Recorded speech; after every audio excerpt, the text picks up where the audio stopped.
A little dramatic here in the ninth inning. A game ends. I don't know if you've ever been around one that's ended on a batted ball off a runner, but I haven't. That's the first. That's the first I've ever seen, and I feel for the kid that was running for second because I think he was trying to get out of the way of the ball, and it just sometimes there's just nothing you can do if you're in between strides. So. And how big is it for you guys to get this first one to give yourself a chance the next couple of days? I mean, yeah, it's obvious. I mean, without sounding ridiculous, it's kind of obvious, right? We have to sweep to make sure we go in. So if we don't win today, it's over. So, unless something happens with the BYU Santa Clara series, so we're not worried about that. I mean, we can worry about it if we win tomorrow, and then it becomes a factor. But if we don't win tomorrow, then it's a non-factor. With coming into this weekend, knowing that you got to win, the series at minimum, what's been kind of the message to the kids this week leading up to this? Our message, honestly, hasn't been very much different. I mentioned to you earlier today when we were speaking that I like my team. They're good, man. They play good, and we just haven't put it together. And maybe we haven't lived up to our expectations or anyone else's, for that matter. But I love my team. They're great kids. They bust their butt. There hasn't gone a day gone by since we started that they haven't been trying to win games. And whether it's my fault or who really cares why we're not living up to the expectations? The reality of it is we're not changing what we do. It's not broken. We just haven't really put good games together back to back to back for 10 or 12 like some of the better teams in the country have done. But I think we can play with anybody.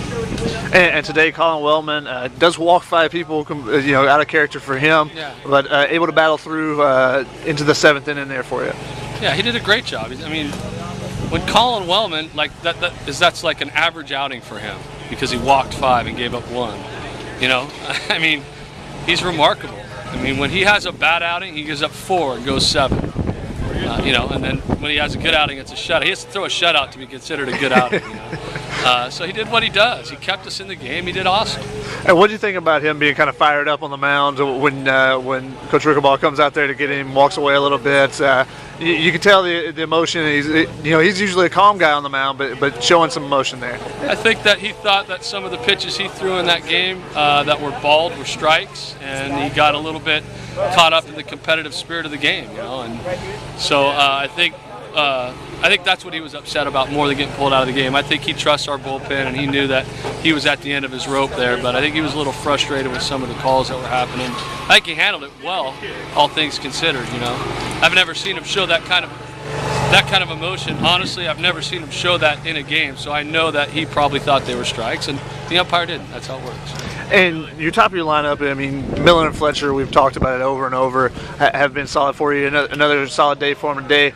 But Sean Watkins down a little bit lower in your lineup. Maybe he's the next star for you, a young star for you. I think he had maybe 1 or 2 hits, but just hit the ball hard every time. Got robbed, a couple times as well. Yeah, we've thought he was special. He worked his way into a point right before the season started where we thought, he was going to be a 3-hitter eventually for us. So this guy's got real talent. And I think what happened was he ran into some failure in about game 12 to 14, and it was the first time in his life it happened. And sometimes when you're a freshman, you don't know how to go through those periods the right way. And I think he's finding his way back through the other side. And we've been waiting for it, and we're happy that it started happening about a week and a half ago or so. So he's a talented dude.